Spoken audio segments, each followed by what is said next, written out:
Salutation, Legion of Doom. Welcome to Podcast of the Storm, where socially awkward outcasts, crazy weirdos, and all-around nerds convene to talk and debate all things pop culture. With me, as always, is my co-host, the nerdy occultist, aka the Authenticator, Dalton L. Mortimer. Good evening, folks.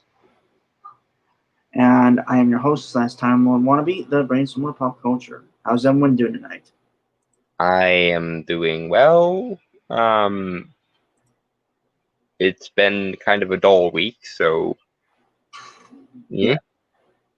Yeah, kind of the same. So this might kind of be a short one as well for us. Yeah. There was a lot of mostly good stuff this week. And then, of course, there's the elephant in the room of addressing our own personal white whale, the fucking rewriting Ripley article. Right. Speaking of which, we will cover that, like I said, and again, just for the sake of keeping our sanity and our souls intact, or what's left of them. We will be limiting this to 1 hour exactly.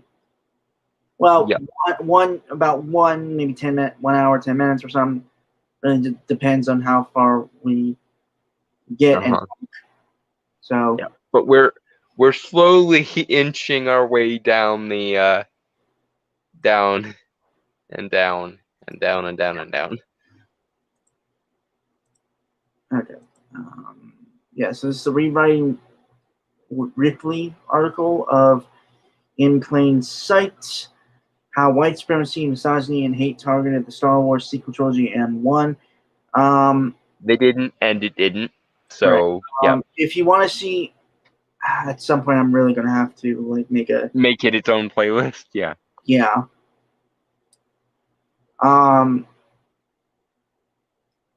Yeah. And for the record, just so everyone knows, we do this every other week, just so we have a week of breathing and just be able to take our minds off of it and recharge, essentially. Because this article is basically the condensed stupidity of the Mary Sue, but in one article. Like, if you took all the stupidity of all the Mary Sue articles ever written and jammed them into one article, and then put that article through, a college dissertation qualification board, you'd have this article. Mm-hmm. I am going to read the quote of the video from a veto. I don't know if you remember that we covered this. Just so we have some context before we move on. Right. So we might repeat some stuff we had done back about 2 weeks ago. Just keep that in mind, folks. It's just this for the sake of context for us, because we don't really review this article every week. At some point, we just kind of go in head first every time. Yeah. Okay, so like I said, this is the quote of this video from a YouTuber known as Vito. What is the moral between the flawed interactions between Holdo and Poe? The most obvious moral is to be subservient to authority and blindly trust your superiors. However, the real moral is the ultimate exercise in jamming politically correct politics into a kids movie with all of the subtle nuance of a bad guy literally named General Grievous. Yeah, he's not wrong. Yeah, and there exactly in lies the problem. The idea that being blindly subservient to authority is fine as long as it's the authority of um political correctness and identity politics ideology is basically the long and the short of it.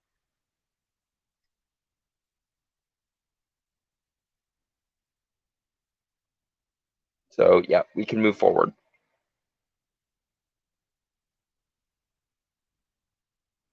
Or we can when Brainstormer comes back. I guess. Right. Sorry. No, I was getting a drink. It's kind of hot in my room, so. Is that right? Yes, it is a root beer. Aha. Yeah, we finally have some. Good. Glad you can service your root beer addiction. I wouldn't say I'm addicted. Addicts never do. All right. Yeah. So see. Yeah. So moving on. Yep. See. Poe thinks he's a better leader than Holdo because he's a man. So he starts mansplaining, but what he really should have done is hashtag trust women, no matter what the situation, even if it seems like that particular woman is about to get you and everyone you love incinerated by a million lasers. And again, Vito, I believe, is the name of the guy this quote is from, is correct. The thing about modern day feminism is it does appear actually to subscribe to the notion that you should just blindly believe the moral authority and moral purity of women. But the sad fact of life is women are human too, and therefore are just as capable of making mistakes. And incidentally, no one just blindly believes men either. Men get into the positions they get into through rigorous and often quite painful meritocracy.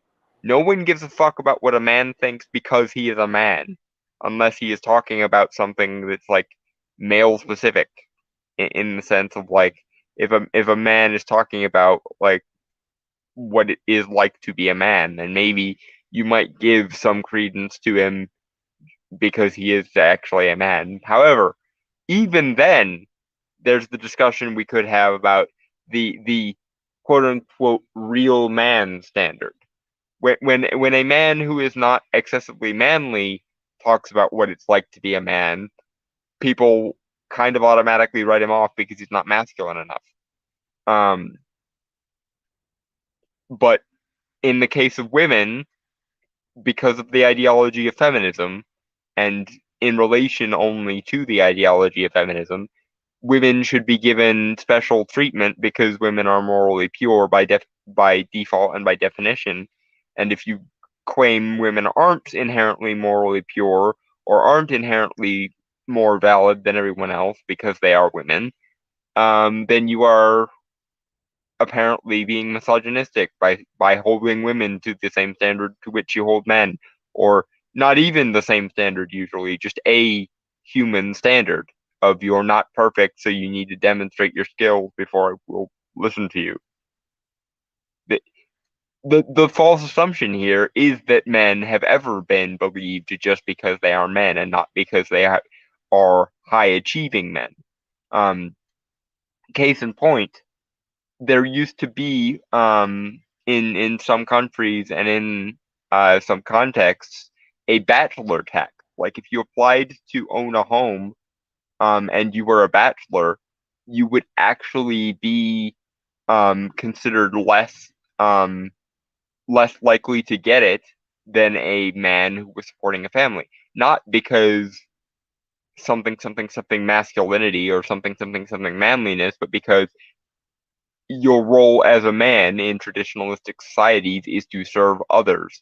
So if you are not serving others, if you are a single agent, a bachelor, you are less valid than a person who is supporting a family and or a woman.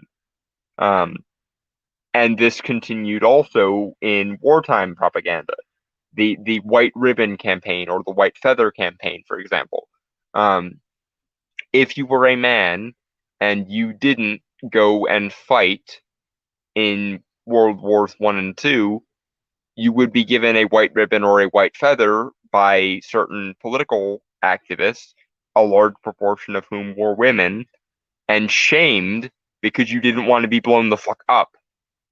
That is the degree to which society in history did not give a fuck about men. If you were a bachelor, you were considered less likely to be employed or to gain property than men who were supporting women and children. If you were a man who didn't want to be blown the fuck up in wartime, you would be shamed and shunned and called weak and a pussy and all this other shit. No one has ever believed men just because they were men. You believe people, or people generally believe people who have demonstrated their skills and their abilities, and everyone else can go fuck themselves usually. Now, granted, that is an overly strict standard, and I would disagree to some extent with that standard because all people are people and therefore have some degree of validity. But if you want to make up all this false history about how men were just inherently always believed and we need to extend that standard to women too, then you, sir or madam, have another thing coming because men have never been believed just because they were men. They were believed when they were high achievers. And yet, because women are considered morally pure by default, we have to listen and believe everything every woman says, even if they're saying different things a lot of the time. Moving on.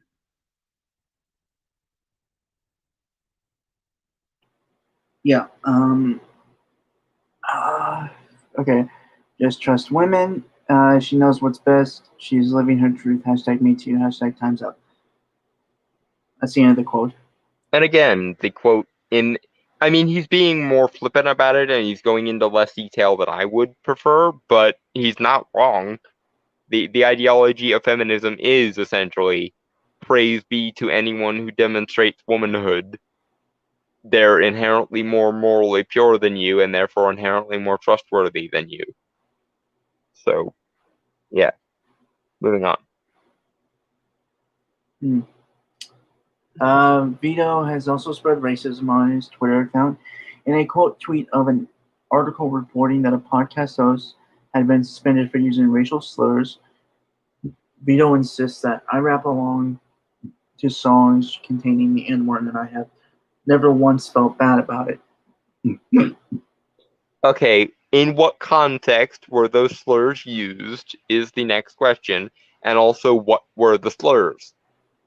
Because gay men affectionately like occasionally to use a certain F word for each other. And some gay men, like myself, even differentiate between someone who is gay and someone who is one of those particular F words because some men are insufferably flamboyant and insufferably effeminate, and they are insufferable. Therefore, they get a different word. Or if a black person likes to occasionally use a certain N word for his fellow black people and or anyone else he prefers to talk to. Because I've heard black people call white people N words, usually with a soft A, as in, Nigga, but they do it. It's sort of like other people using the phrase my dude or my man or my guy, like that's for a certain preponderance of black people. An N word, particularly with a soft A at the end instead of an ER, appears to be like the default. It's like guys, essentially. But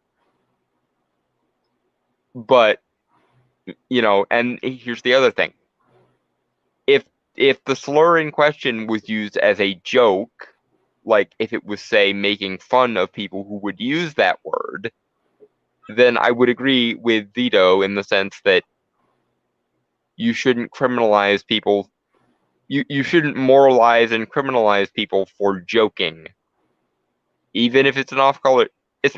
Frankly, especially if it's an off-color joke, because that's part of the point of humor.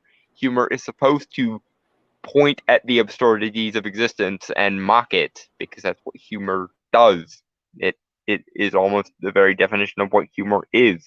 If you can't tell jokes about risque shit, then you effectively can't tell jokes, because a large part of, at the very least, stand-up comedy, adult comedy, and observational comedy are all about making fun of those absurd, arbitrary social rules we have. It's like the satire in Gulliver's Travels was to make fun of the stupidity of the aristocracy at the time, or how Lewis Carroll snuck in a little bit of the same with Alice in Wonderland, and how topsy-turvy the rules of Wonderland are. But in your universe, if that satire involves saying a certain word, or even referencing the fact that we can't say a certain word, it would seem people lose their jobs over that.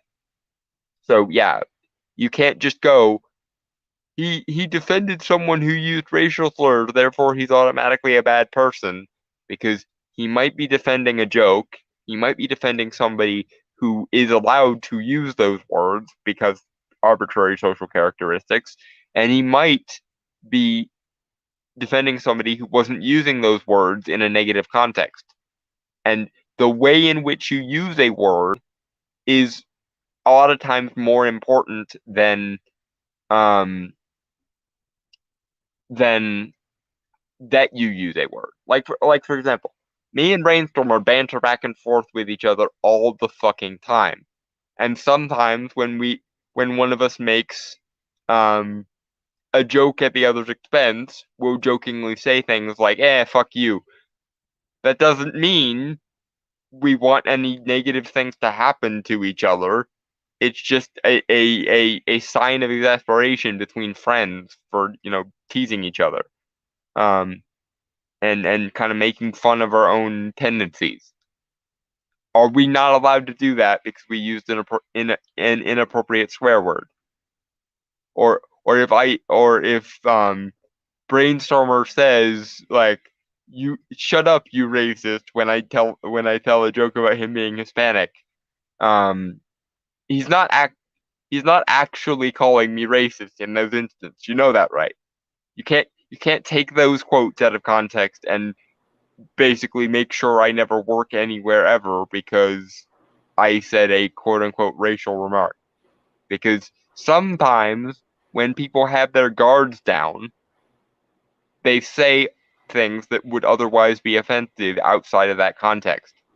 But in your world, it seems like nobody should ever have their guard down, because everything they say and do will forever be subject to your particular moral scrutiny.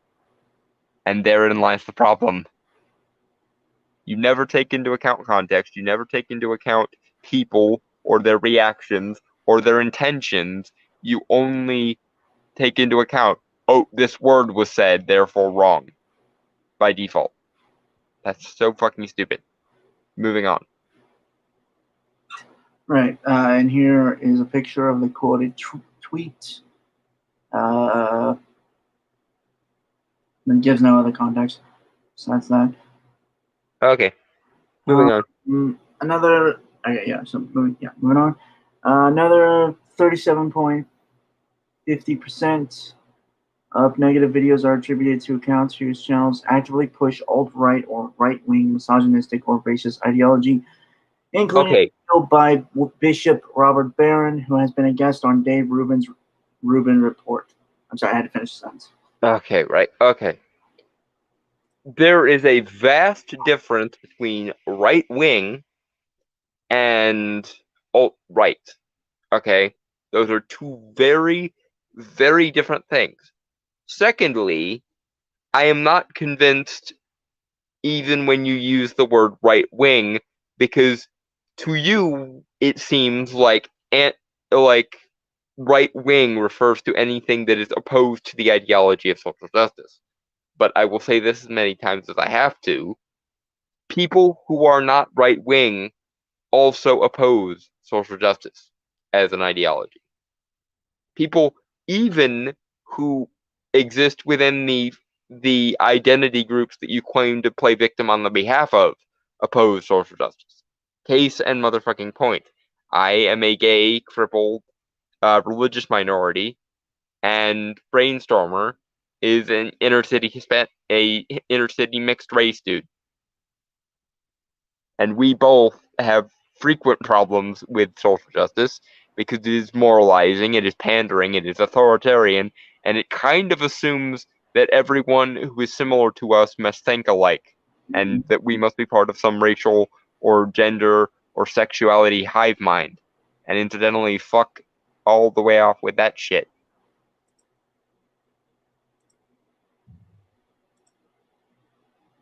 But yeah, I don't accept your assertion that these groups are inherently right wing or let alone alt right, given that there are maybe 3 alt writers that I'm aware of on the planet, let alone on YouTube.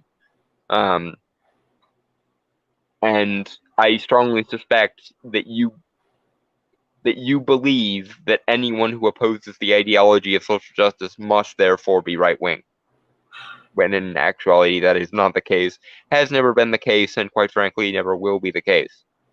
You don't have a monopoly on the values of the left wing, you don't have a monopoly on morality in general, and you don't have a monopoly on what is good in the world. You morons. That is the long and the short of that. Moving on. Right.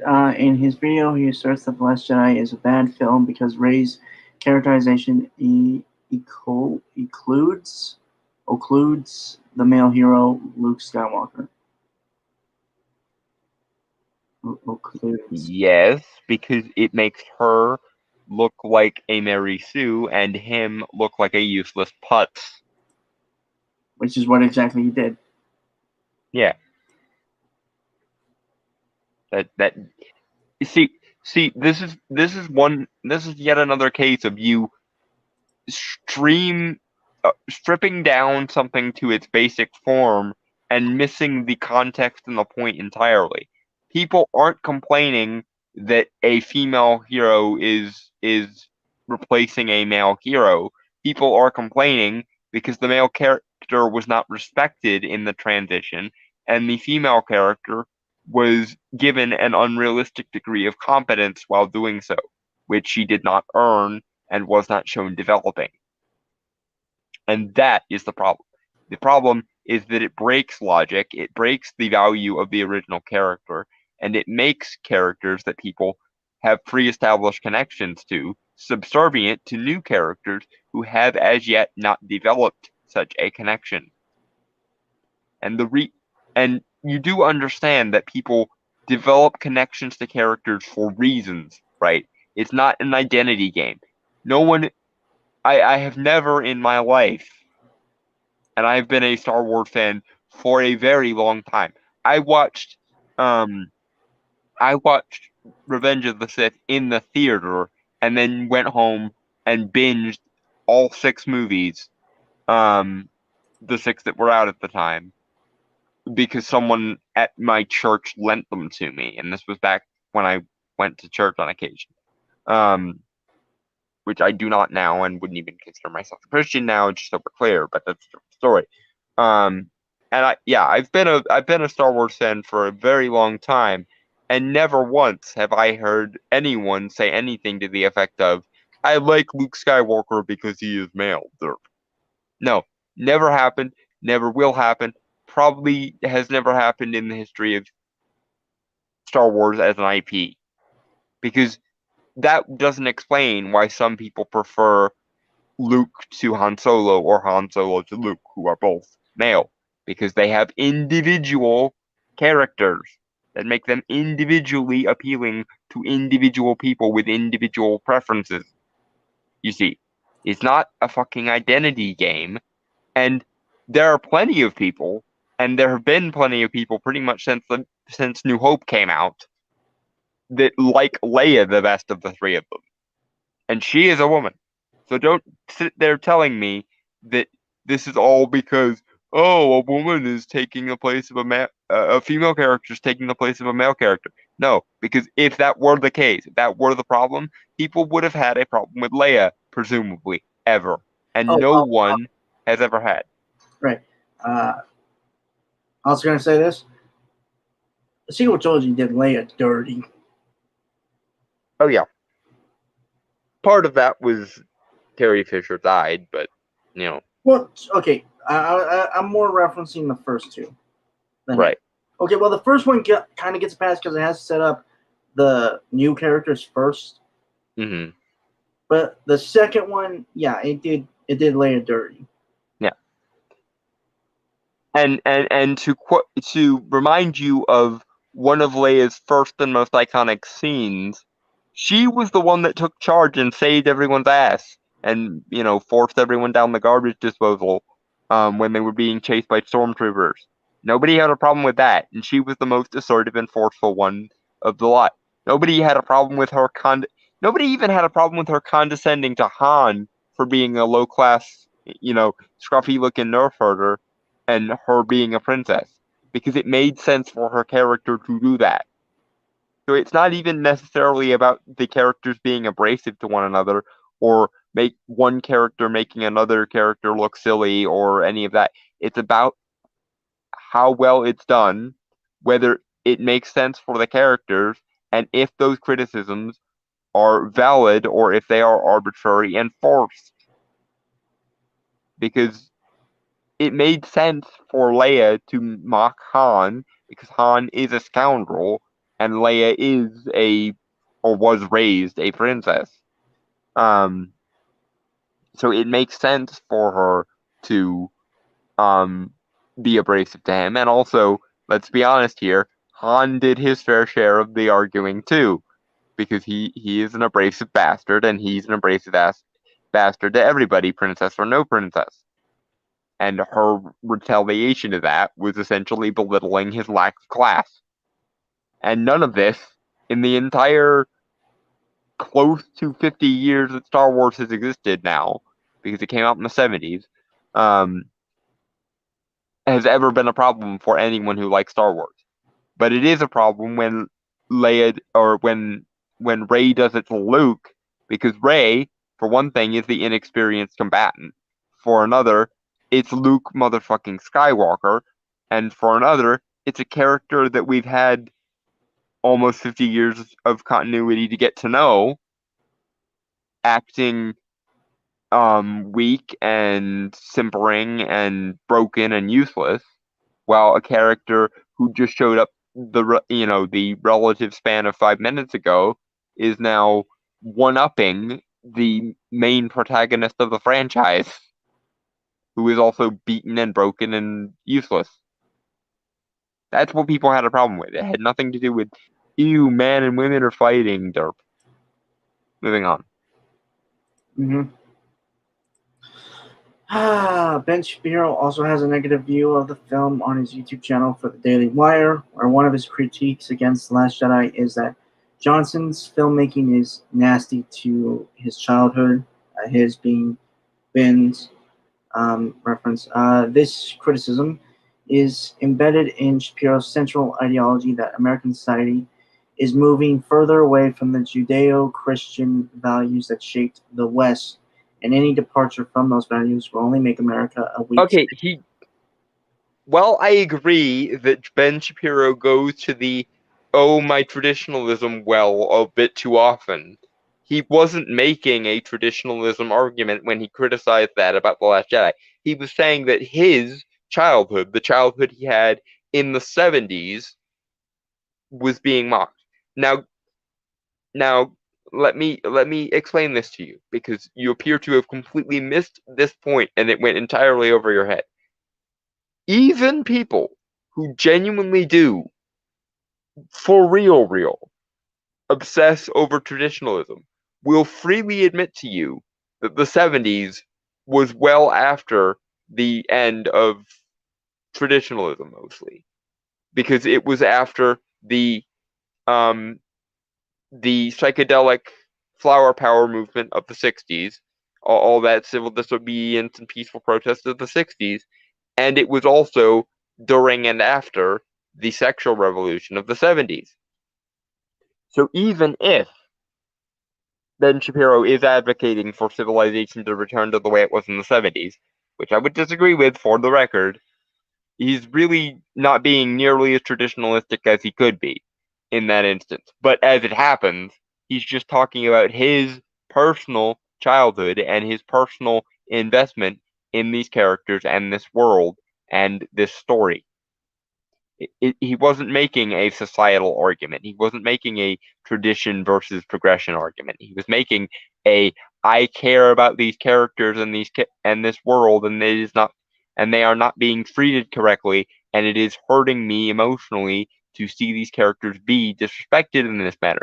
That is the argument that most people make when they make the "this killed my childhood" argument, because when you care about something, when something is a key feature of what made you a person, what made your taste as far as art are concerned, and that mattered quite a lot to you, and somebody screws around with it, it hurts you both intellectually and emotionally, and that sense of betrayal, that sense of someone has contaminated something that was pure and good and made life worth living for me. That is what people are referencing when they say things like, this ruined my childhood. Because childhood is supposed to be a time when we are given the best life has to offer, when we are protected, and when, our sense of optimism and innocence are nurtured. And when somebody takes a good aspect of your childhood, especially if you've had a hard childhood and you needed something positive to distract you from the darker aspects of it. But even then, when someone ruins something that was near and dear to you at a formative age, when you were just figuring out what it was like to be a human being, what it was like to be a person, that hurts. And it hurts on multiple levels if you're doing it correctly. Because when you care about something, you care about it not only emotionally, but also intellectually. You get invested in the lore, you get invested in how the universe of your favorite story works and shit. And when that lore is not respected, that also causes the "oh god, this hurts my childhood" response. Because I hate to break it to you, but people you don't like, person who wrote this article, people you don't like are just as human, just as emotional, and just as vulnerable as you. Deal with it.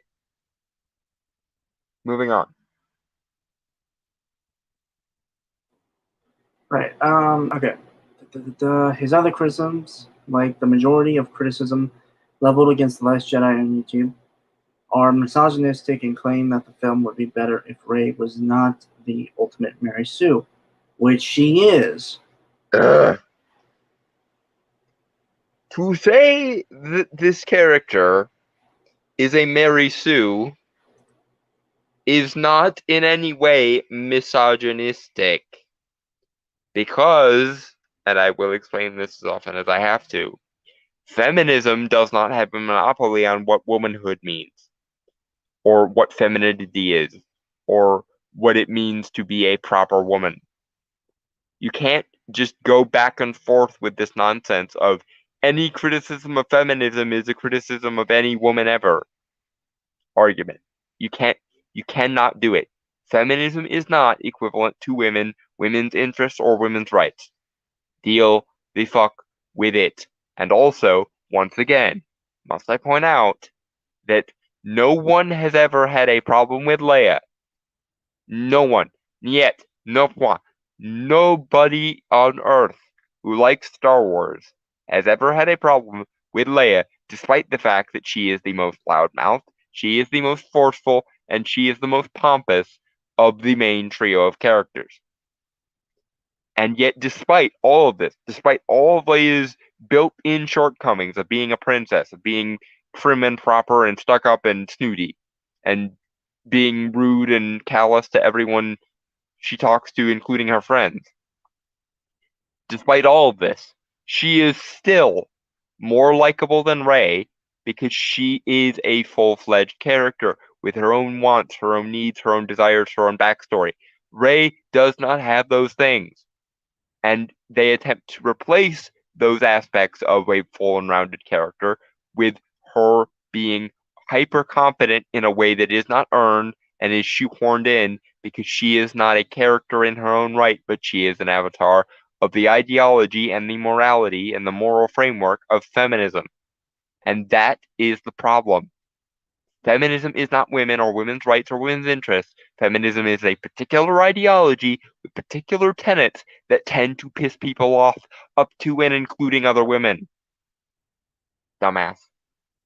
Moving on. Right. Okay. Mary Sue is a pejorative label given to female characters who typically have the lead role, are strong-willed, powerful, and are allowed to exercise femininity. Dawn, before you do, may I interject something? Please. There are. Well, Mary Sue is. I mean, it is a pejorative label, sure, but it's not just given to female characters. Granted, there's a majority of them more than male characters, but there is another term that is used as Gary Stu, which is the same thing, which is basically a character who is far too perfect, unable to do anything wrong, and basically just jackasses their way through everything, and somehow it ends up them winning in the end. A living Deus Ex Machina. Thank you.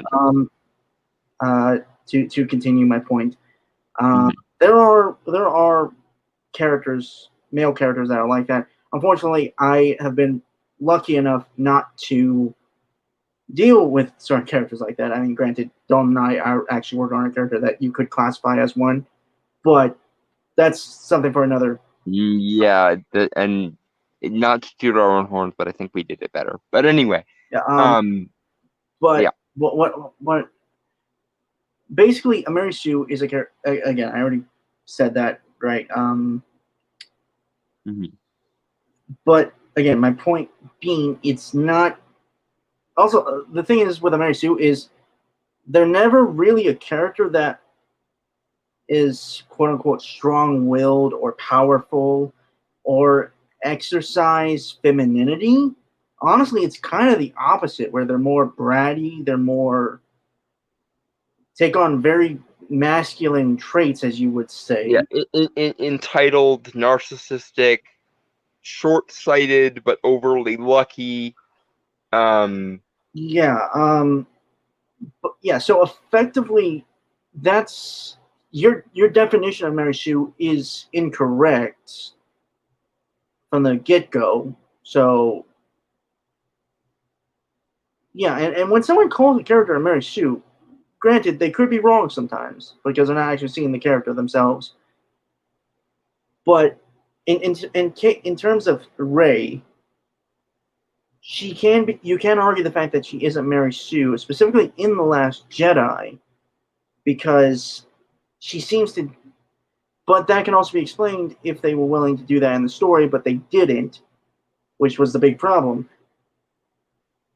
Yeah, and here's where I come in. Thank you. Yes, your definition is completely fucked. No one is taking an issue with a strong-willed, competent female character.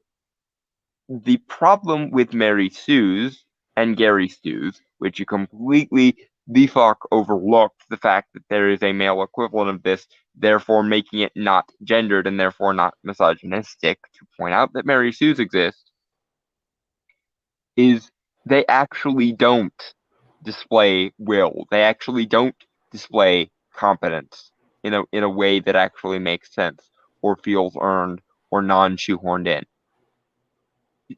Usually, Mary Sue's get their abilities through one of two ways: natural and inexplicable ability that comes from nowhere or basically plot convenience, or from sheer dumb luck. It's not an act of will. And here's the other thing. Your definition appears to confuse willfulness with bratty entitlement. And that's the thing. In most cases with Mary Sue's, what is displayed is not willfulness, is not grit, is not a sense of stick-to-itiveness. It is the world needs to cater to my needs because I'm me. Uh, Perhaps Captain Marvel is a better example of that than Rey is because she's more of the blank slate Mary Sue who every person in the audience is supposed to be able to project themselves onto, and therefore by rights has no character or personality of their own, which is another part of the problem. Like, okay, for example, no one has a problem with Ellen Ripley. No one has a problem with Sarah Connor. No one even has a problem with Hermione freaking Granger. And they gave half of Ron's best moments to her in the movies, and I hate that I know that, but never mind. Um, but even Harry Potter, as much as I hate Harry Potter, did this better because they addressed this issue right away in the first freaking book and movie when Hermione, the extremely hyper competent, well read character, found herself in a situation where she was vulnerable to a freaking mountain troll. And had modern day feminist writers written the Sorcerer's Stone or the Sorcerer's Stone, or rather the Philosopher's Stone, which then became the Sorcerer's Stone for the US release because people didn't want to explain what a philosopher was, but whatever. Um, but if this had been written in a modern context, Hermione would have simply pulled out her wand, shouted the Avada Kedavra curse at the thing, and it would have died, and she would have gotten a medal for taking out a fully grown mountain troll and not only living but killing it. But they didn't do that in the Harry Potter universe. What they did in the Harry Potter universe was she is very hyper competent, and she does know more about magic than most of the other characters, especially in the early movies, because she's well read and she knows she's well read, and therefore that entitles her to a certain degree of almost petulant confidence. But there are limits to how far her knowledge extends, for one thing. And for another thing, the characters around her are allowed to call her out for being bitchy and overly confrontational and overly cocky.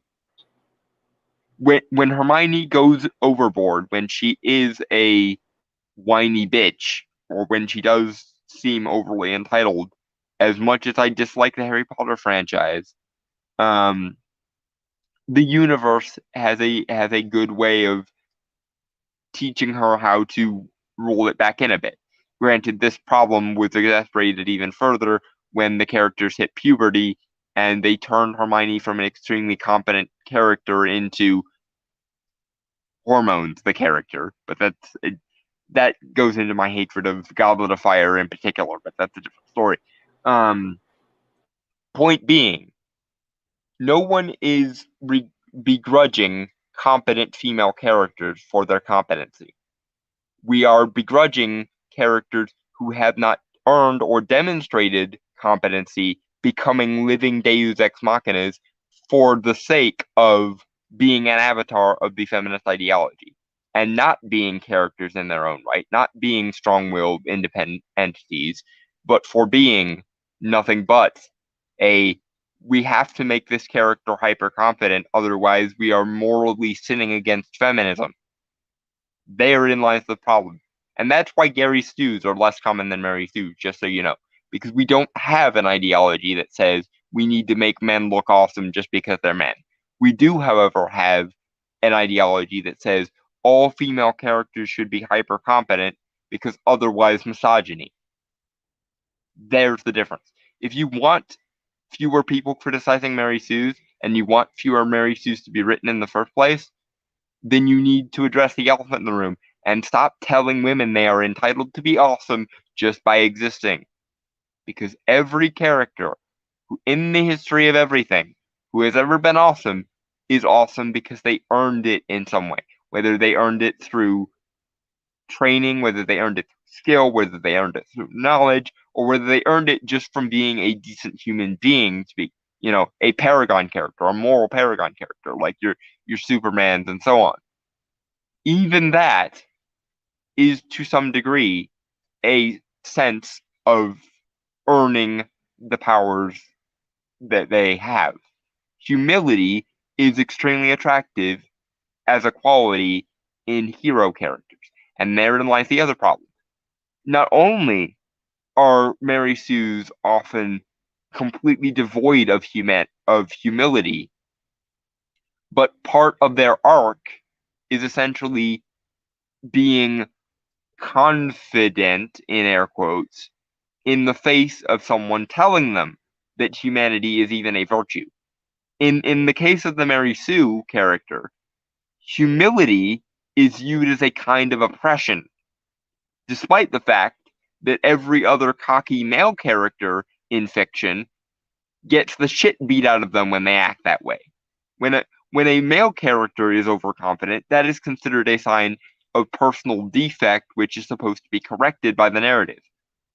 When Tony Stark is showboating with weaponry at the beginning of Iron Man 1, that is the first sign that by the end of this movie he's going to be, having an arc reactor in his chest and needs to learn that the world doesn't revolve around him in order to become a better person. In Doctor Strange, him being a surgeon beforehand is supposed to be his lowest point, morally speaking, and the universe taking everything away from him by way of smashing his hand in with a car wreck is supposed to humble him so that he becomes a better person.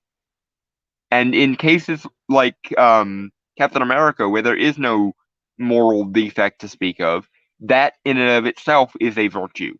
But they don't require Mary Sue's to have morality. They just bend the universe around them to make them always in the moral right, regardless of the actual context of the universe.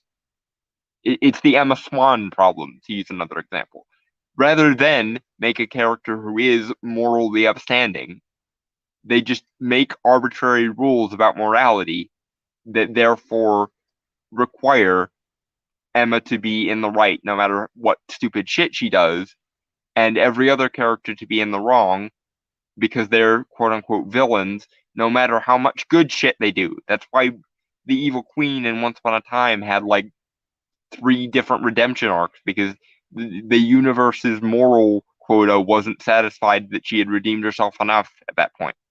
And it's why Rumple could never have a good day to save his life, because they couldn't deal with the fact that he was the Dark One for 5 minutes. But that's a complete sidebar. Moving on. All right. The term applies standards towards female fictional characters that are not applied to male characters in an effort to dismiss their legitimacy in the narrative. Maybe I should have finished that paragraph before you started talking, honestly. Yeah, just fuck you. I've gone through several examples of exactly why that is bull fucking and shit. In that order. Don't.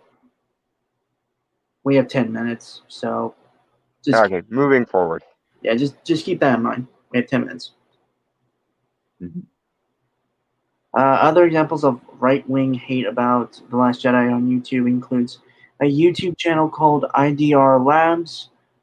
This channel pushes anti-feminism, feminist hate, and general negativity about The Last Jedi and The Force Awakens, along with videos on anti-Marxist conspiracies and short videos about socialism.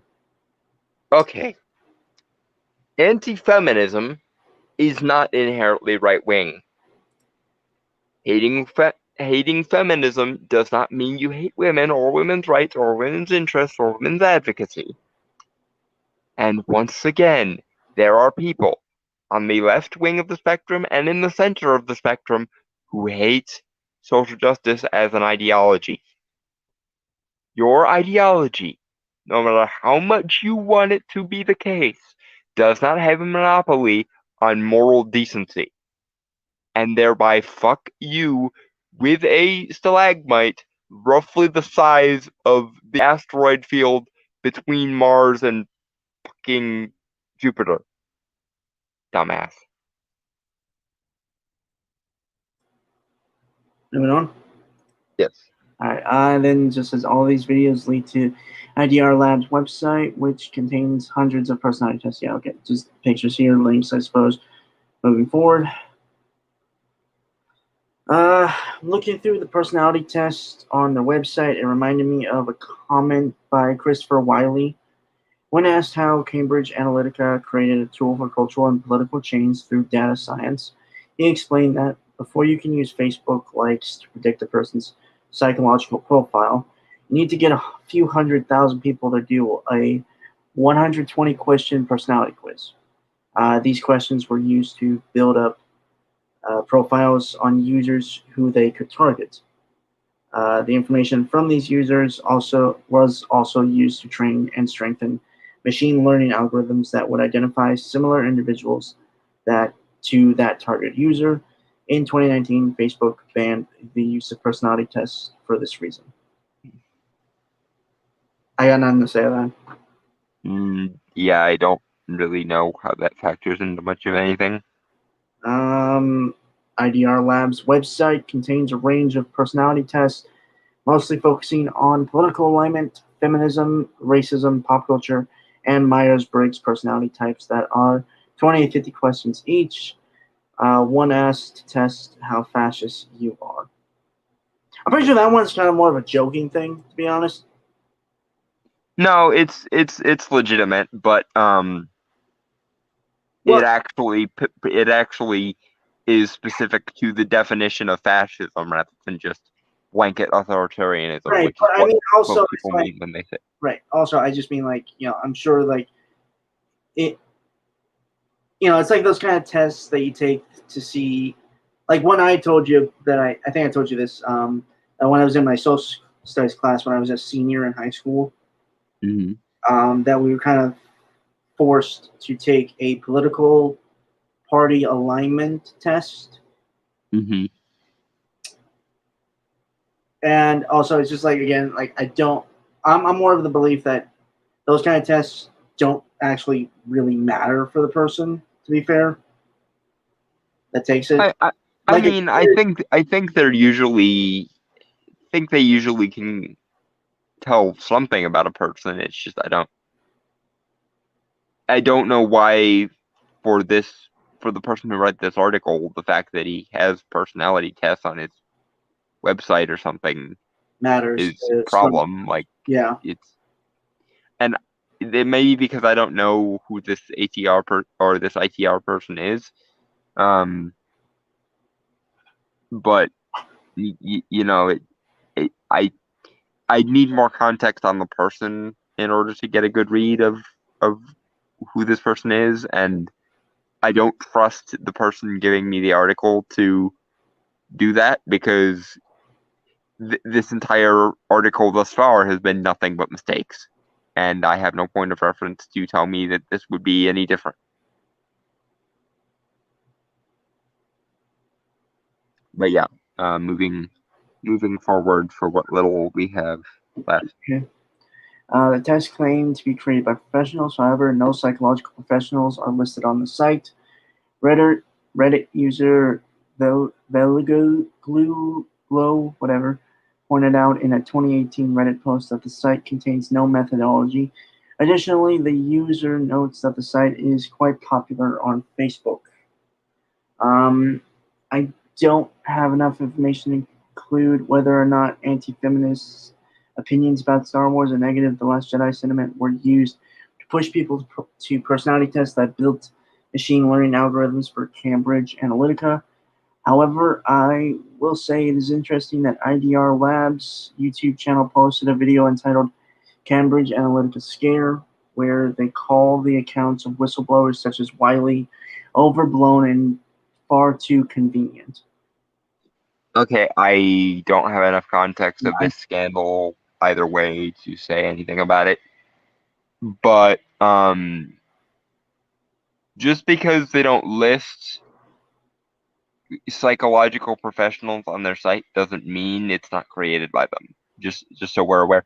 And by the way, you really don't want to open the Pandora's box of critiquing other people's methodology because your methodology throughout this entire piece thus far have been nothing but poor sampling biased data, misinterpretation of data, poorly defined concepts or misdefined concepts that could have been actively avoided, and categorization with very skewed criteria and or frameworks applied to them. So trust me, you don't want to start throwing the methodology stone, or your entire enterprise will come crumbling down around you.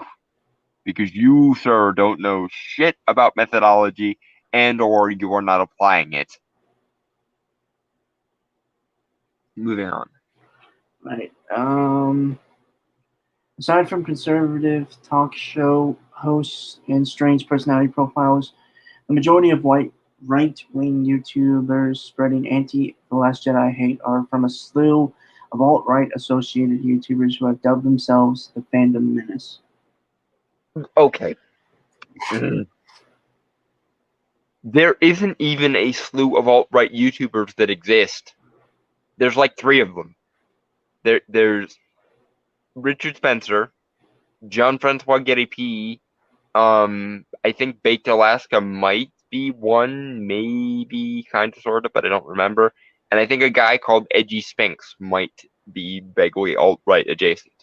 But yeah, no, the Phantom Menace is not alt-right. It tends to lean a little bit more conservative, I'll grant you that, but conservative doesn't simply mean alt-right.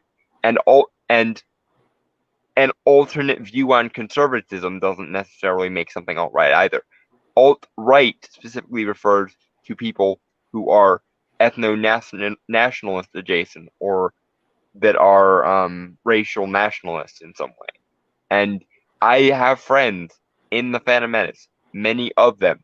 Not a single one ever had a problem with any black person that I've seen ever. And I've been on streams with both black YouTubers and people in the Phantom Menace. And moreover, there are black people in the Phantom Menace. There are people of every different stripe you can imagine in the Phantom Menace. They're not alt-right, you dumbass. If you knew what alt-right was, I might take your analysis of them even remotely seriously, but you don't, so I don't. And as it happens, I know for a fact that the people you just labeled as alt-right are not. So fuck off. Moving on to something more positive, hopefully. 50-50. Mhm. Right. So yeah, since we've been doing this for about an hour, and we actually ended from probably next time in like next 2 weeks.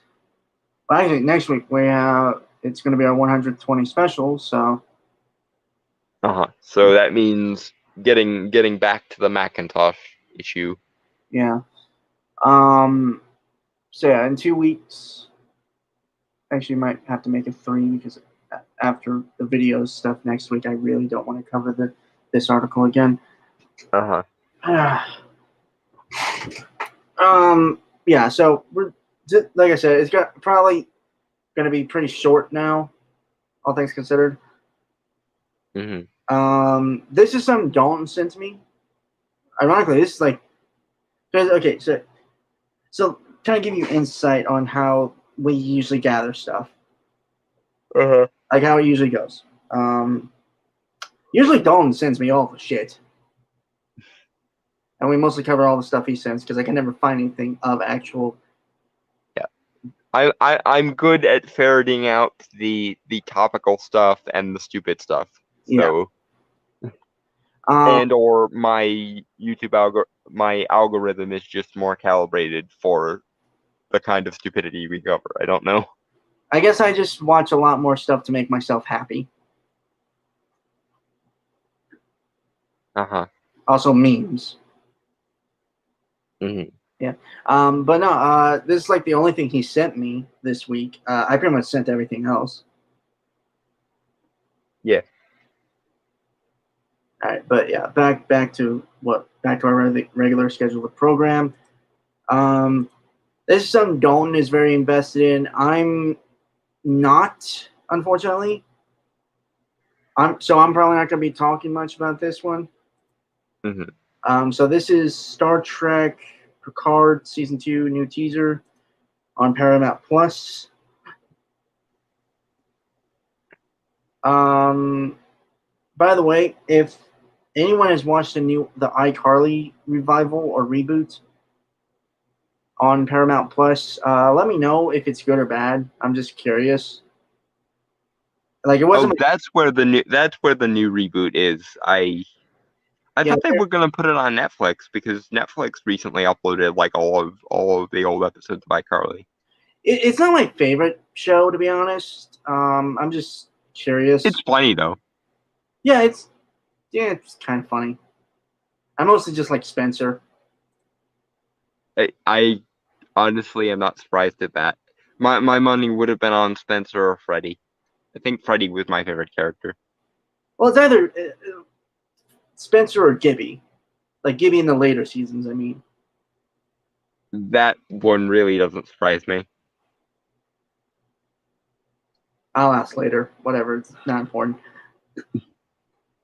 Though, given your tendencies, I sort of kind of expected you to have a thing for Sam.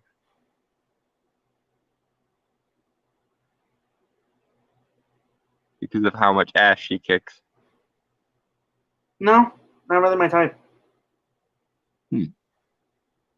Noted for later. I will recalibrate my Brainstormer's type detection equipment. Whatever. Okay. Yeah. So we're gonna watch this trailer. Donald's gonna have some things to say, I suppose. Shall we, Banana? We shall boldly go. Banana. Varys? Varys? Varys! What the hell is happening here? Excellent question, Jean-Luc. Oh dear, you're a bit older than I imagined. Okay.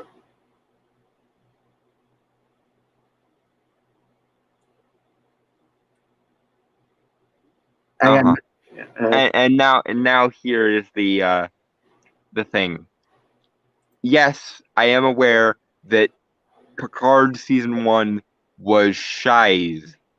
Absolute shies. It ruined one of my favorite characters in Star Trek.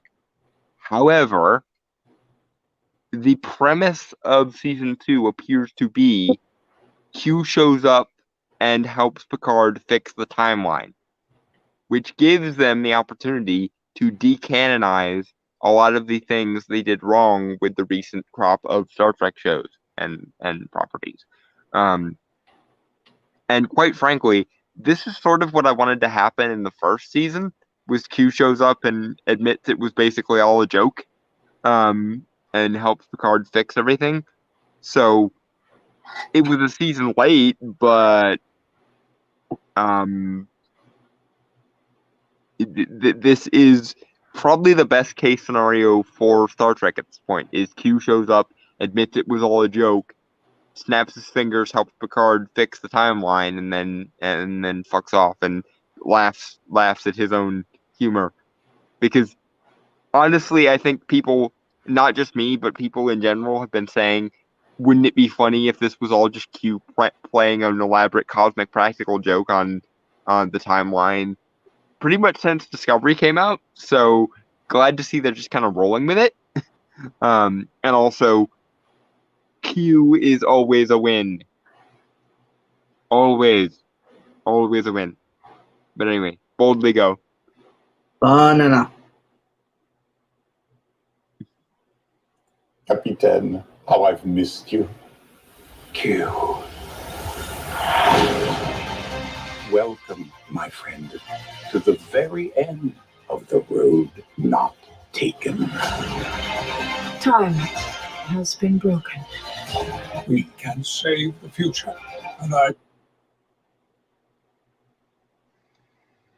and again, this is exactly why I have hope for this season, because Q specifically calls the timeline that we're currently in the road not taken, which means hopefully at the end of all of this, it's going to be revealed that Picard and Discovery and all of the adjacent shows and storylines were a dystopian timeline that Q let play out as a joke and is now going to fix for the sake of Picard and his friendship there with. Incidentally, I'd like to see also, because there's been a theory going around for a long time, and I do endorse the theory. I'd like to see the original Data come back and have it be that Q saved Data from the explosion that kills him in, I believe it was Star Trek Nemesis. Because that would also make sense and would fit with Q's character. Because the person that Q has the most buddy relationship with, other than Picard, is Data, and he gave Data the ability to laugh and also possibly a soul in an episode I believe was called Deja Q. So it would make sense if Q came and spirited Data away at the end of Nemesis as well. But that's a different story. Boldly go. Banana. We'll get us home together.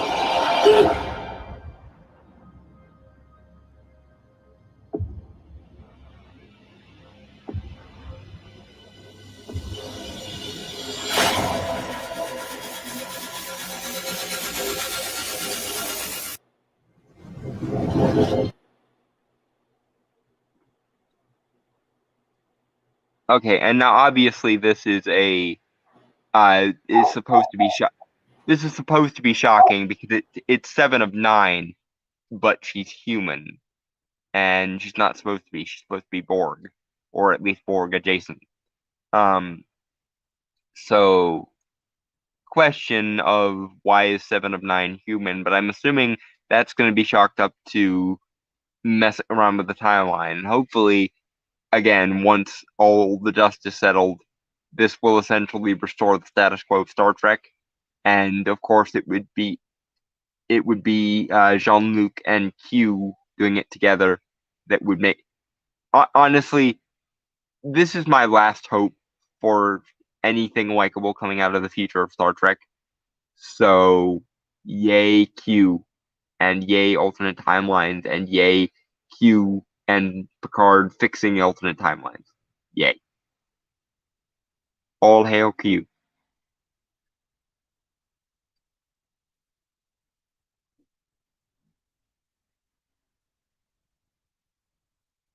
And moving on to the next one.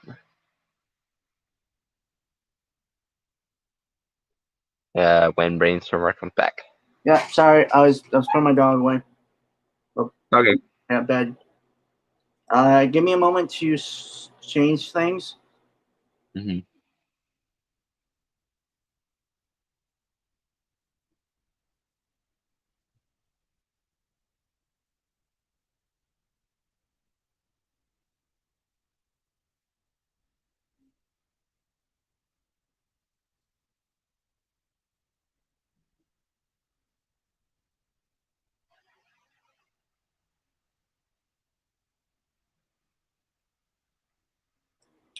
Okay. Yeah. Pretty much I sent everything else because I got lucky this week. Mm-hmm. And this is one of the two things I sent. Mm-hmm. Which is something I still think Don hasn't seen yet, and I will keep pestering him to do so. Mm-hmm. This is DC's Stargirl Season 2 extended trailer for the CW.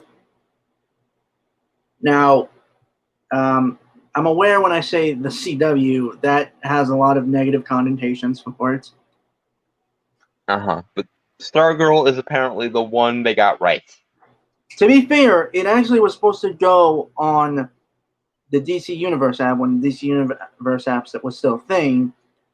Mm-hmm. And they moved it to CW and edited and cut a little bit of it out, like some scenes and stuff out to fit the runtime for the CW. Mm-hmm. So technically, it was a DC Universe show, and I always have a problem when people keep bringing that up. I mean, but this season itself, the first season was obviously for the DC Universe app. This is actually for the CW, but it doesn't look like it looks like they're taking a lot of cues from Superman and Lois in terms of like the cinematography and the writing and stuff.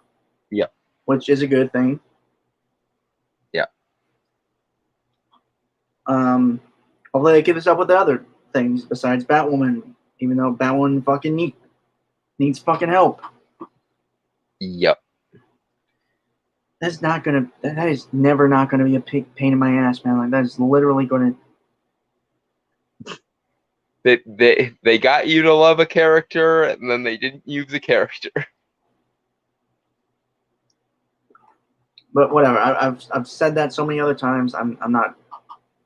But Yeah. Remember when we subjected ourselves to the first 7 episodes of season 1 of Batwoman? I think I have legitimately erased it from my mind, or have buried it. Well, the good news is that the footage of it is still on this channel. So if you ever need to familiarize yourself with the pain, it is recorded for posterity. Banana?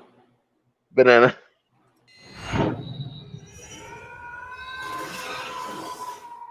The ISA are done. I beat Grundy. And Cindy Berman probably got crushed when the dish caved in. The others. What others? Court, Dragon King is dead. Tigress and Sportsmaster, they're locked up. Really? Alright. Not gonna lie, this does take a lot of. This is really like a teen superhero story, which I'm okay with because we haven't really gotten a lot of those in recent years, or at least good ones. Barring Invincible, which is great, but yeah, fair. That's fair. But what I like about this is one, like it really has this kind of golden age feel to it, obviously, which is kind of the point. Yeah. Keep in mind, this is actually like Earth 2 in the DC multiverse in terms of the TV shows and stuff, which is cool. I thought that they fixed it so that all the Earths were taking place concordantly on one Earth. No, like a new multiverse was born from the old one after Infinite Crisis. Oh, okay.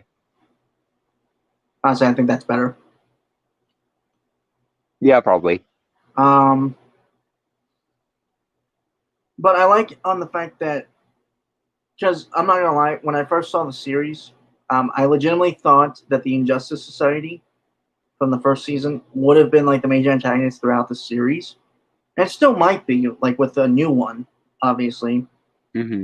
But I like how it's kind of taking like you beat the bad guy and kind of there's nothing else to do after, and you have this hero, the heroine, and she has her flaws. Don't get me wrong. But she's trying. She wants the action, you know, and again, that's kind of flaw of being like a teen superhero. Is you kind of on this cloud. Yeah. Get addicted to the adrenaline and the special and the weird. I can't believe some people, like, when this show first started, thought it was SJW bullshit. There are some people who, I swear to God, will actually be the straw man person and assume any show with a female character in it has social justice leaning. Like I was telling you the other day about the new Netflix anime Trese, which everyone should watch because it's awesome. But I swear there must be someone out there who thinks that she is a Mary Sue feminist character, even though she is most definitely not that. And it's the same thing with the new He-Man show and with the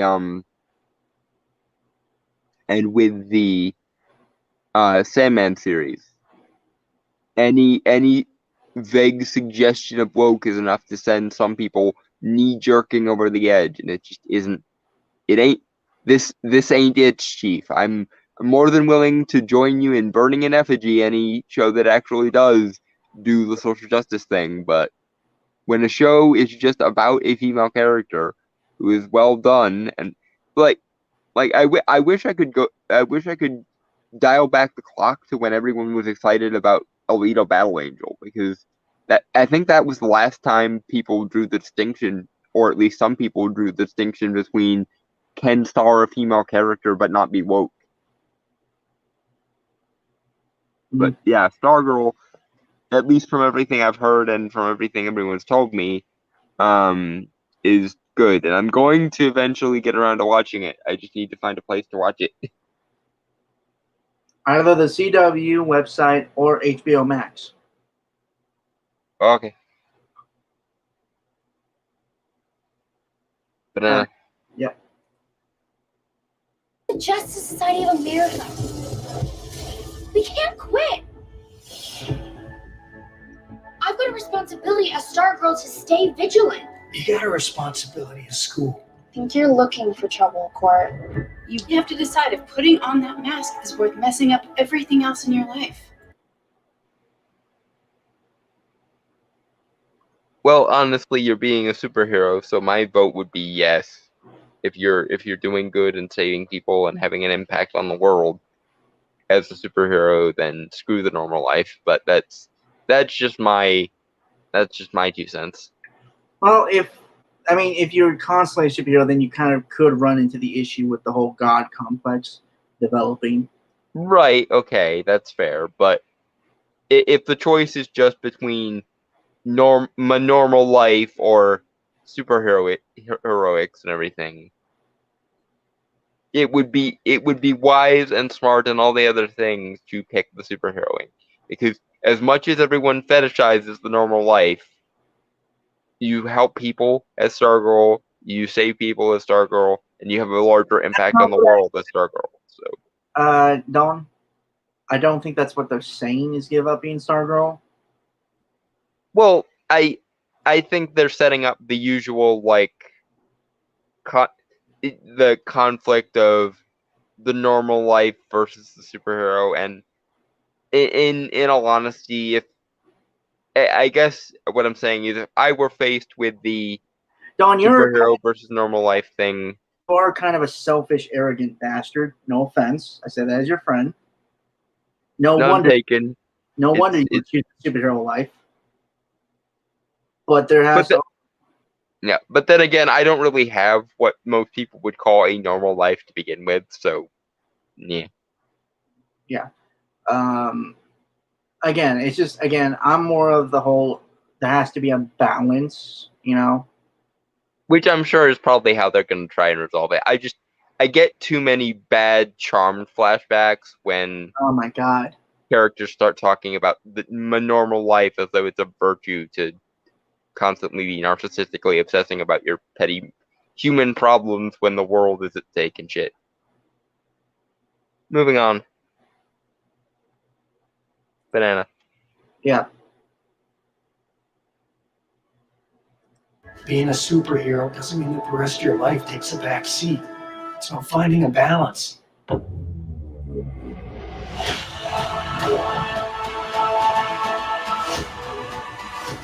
staff chose me for a reason that goes beyond the Injustice Society. Who are you? We have a really cool character, like another cool female character from the comics that'll be introduced. Also, yeah, I was right. Like, again, there has to be that kind of balance because, again, if you become too much of a superhero, then you lose that kind of touch with humanity, thus possibly gaining a god complex. Uh-huh. And I'm not advocating for just a normal life either, because I agree, like, it can get boring at times. And also petty if you're being written like Sex and the City or Charmed. Right. But again, the point obviously being is to be a superhero, to me at least, again, like this is my opinion on superheroes in general. Mhm. For the more classic superheroes, not like Doctor Strange or Doctor Fate, the ones who deal with like cosmic horror on a daily basis to make sure that the sun sets and rises as it always should be. Uh-huh. Is again classic superheroes, the tights, the capes, all that. They're basically like souped up first responders. Mhm. And the thing about first responder is they're still people, but they have a responsibility to help others. Mhm. And that again, that's how I see like classic superheroes.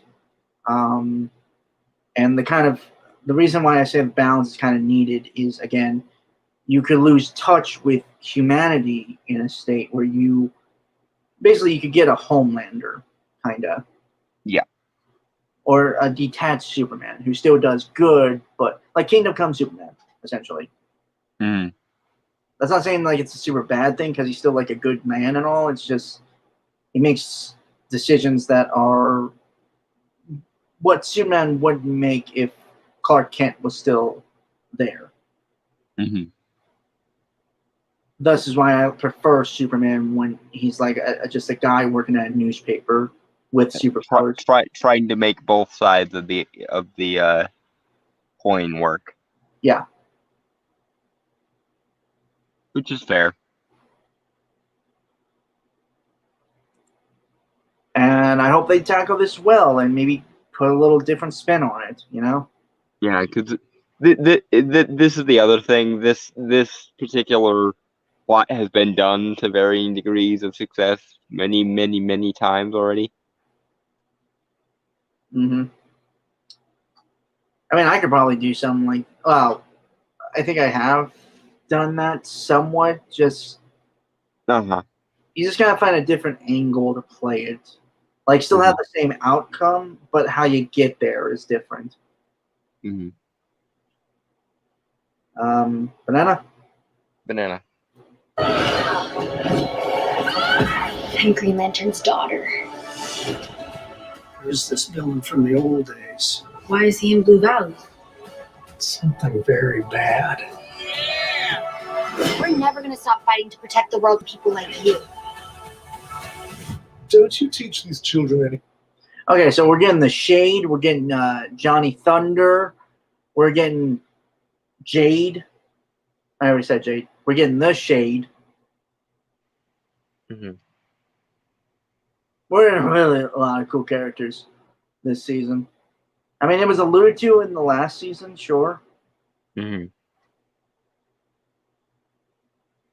But yeah, I cannot wait.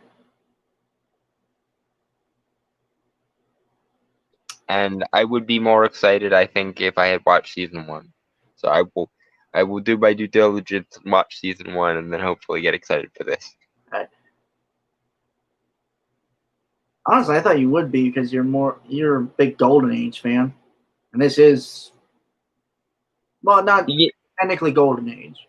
Yeah, but I'm less invested in the Earth 2 stuff because I prefer to think of it as that the Golden Age is just the history of the characters and not an alternate universe. And also, I don't really like a lot of the second generation versions of these characters from Earth 2. Like, if I have to deal with Khalid ever again, I'm gonna be annoyed. But I guess, like I said, I'll be more invested once I watch season 1 and have a feel for how this universe handles things. Don't, again, I say this as a friend, you are a real picky bitch. You're goddamn right. Or take it as a compliment. Whatever. I am taking it as a compliment. You can't stop me. All right, 20 more seconds. Okay, banana. Jimenez.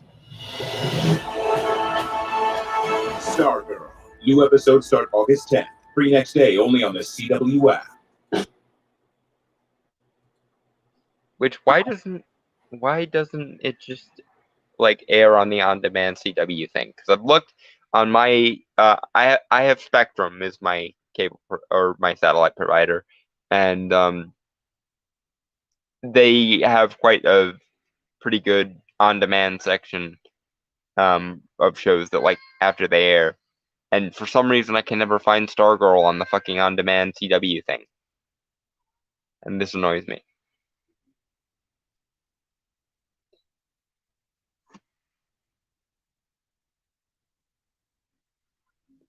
But anyway, on to the next and final Trailer. topic of the night.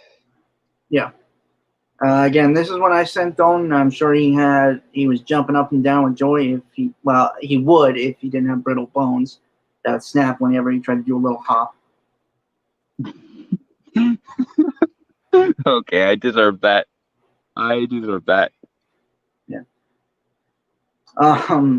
Yeah, this is the Troll Hunters Rise of Titans official trailer for Netflix.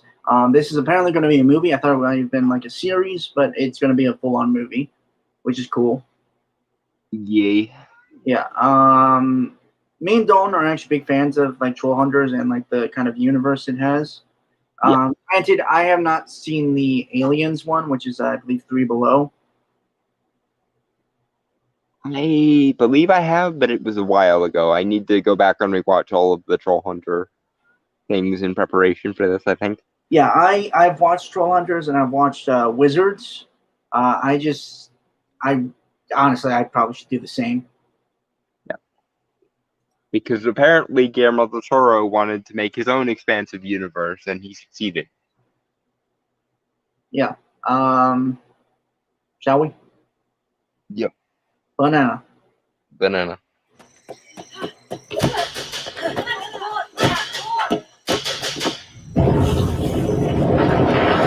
Something's coming.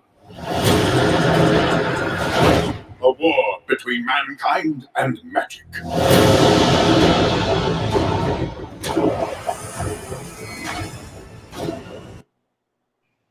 All right, Guillermo del Toro has always been weird, but you cannot deny the fact that he makes the weird beautiful. He does. He is very, very good at the aesthetics of the weird. Yeah.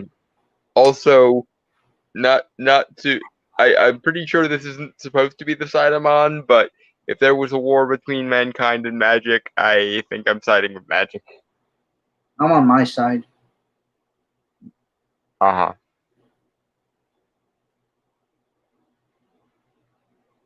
So on neither's is kind of what I meant.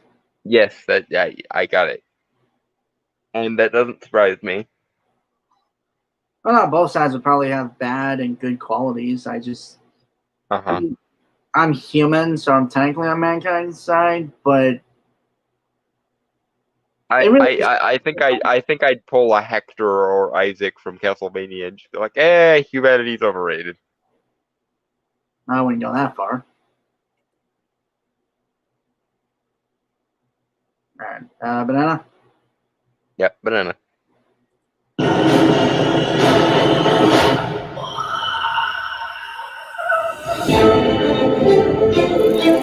All right, team. What are we dealing with? The Titans have been awakened. It is time. And we have Titans. Goddamn. Aliens, wizards, trolls, other things, I'm sure. Other things, I'm sure. Yeah. Now Titans. Yeah. What's weird is like it's a movie, so I figured the budget would be a lot bigger and it would look more cinematic. Yeah. But like it's fine. Like I'm sure it'll have its moments. Obviously, it's just okay. The one thing I'm okay with is that all 3 shows and this have the similar art style, so it's never jarring or anything. Like it seems like you're watching this one continual thing. Mm-hmm. But also, I don't know. It's like a good and a bad thing for me, but I can't really explain the bad. Like it's just this feeling I get. You wish it had up the ante a little bit as far as the aesthetic goes?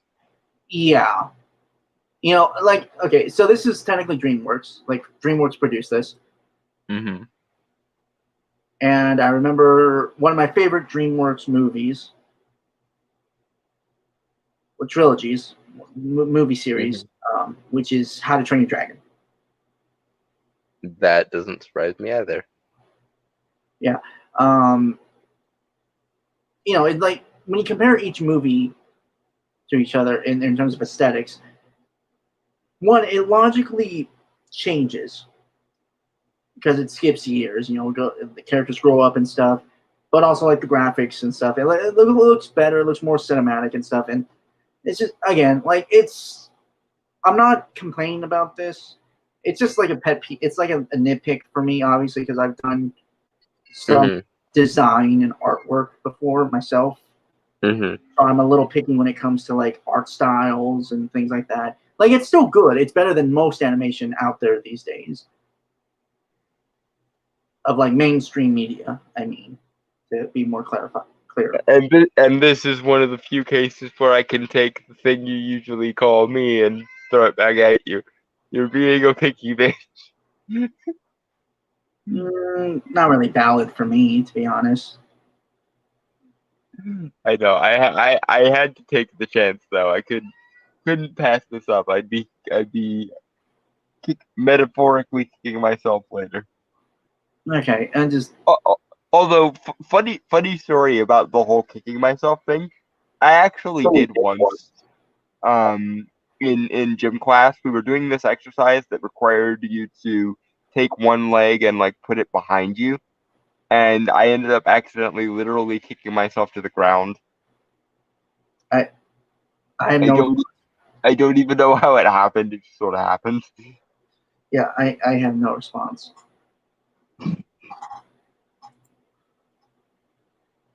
Banana. Don't tell me they're going to destroy the Earth. Quite the opposite. They will erase all life. They will burn the oceans. They will flood the cities. That's destroying it! We're facing the end of the world. So what do? We got this! Sorry, I had to wait till 20 seconds were up. Is that Kelsey Grammer's voice I just heard? Toby? I think. Or are you talking about Blinky? Whoever was saying about they will flood the cities, they will. Yeah, that's Blinky. Yeah. This movie just got like 20% more epic. Blinky's been in the series since the beginning, though. So I'm pretty sure that's been Kelsey Grammer the whole time, because that voice actor hasn't really changed. Okay, so yeah. In case anyone needs a refresher, Kelsey Grammer is always a win. Ching. Ah, okay. I was doing a Cinema Wins reference, but never mind. I know. I was looking.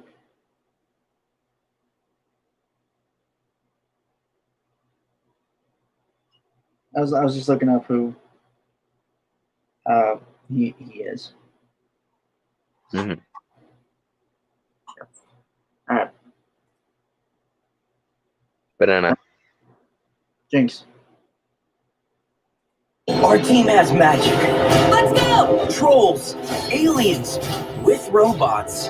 Can I keep it and take it to school? And Blinky. When we come together, nothing can stop us.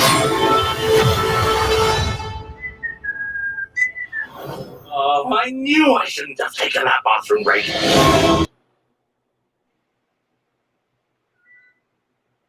I got none. Like, it's really cool. I'm interested. I'm invested. Mm-hmm. Shall we banana? We shall banana. Here we go. I don't know if we can do this. Please, stop turning. Every hero in history has faced dark hours. Wait!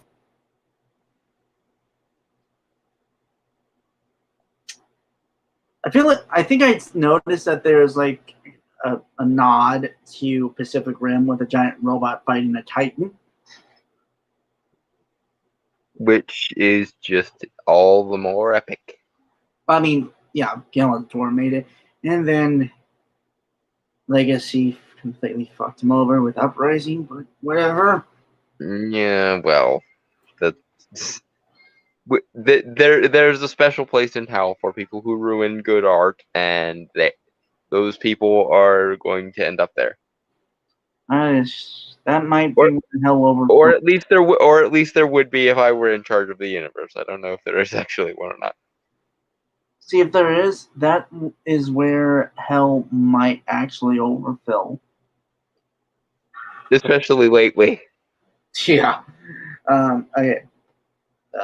Banana? Banana. Are you doing that hero's pitch thing? I love the hero's pitch thing. It's now or never. Go! Godspeed! Oh, come on! I think he may have laid that magic on a little too thick.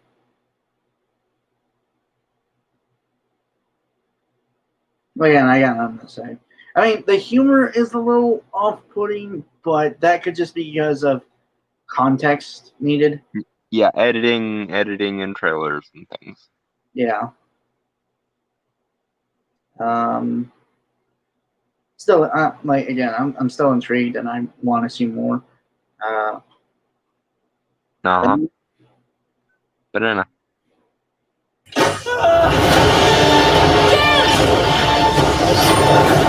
This summer, they will rise. July 21st. So 4 days before my birthday. Yep. Neat. Yep. Yeah, that was kind of our. Yeah, it was kind of our podcast, folks. I mean, we don't really have anything else. It just kind of ended on a very high note for us. Yep. Yeah, I got nothing. So, outro. Yeah. So with that, folks, I want to say goodbye, adios, aloha, auf Wiedersehen, sayonara, peace, cheers, and Fuck off.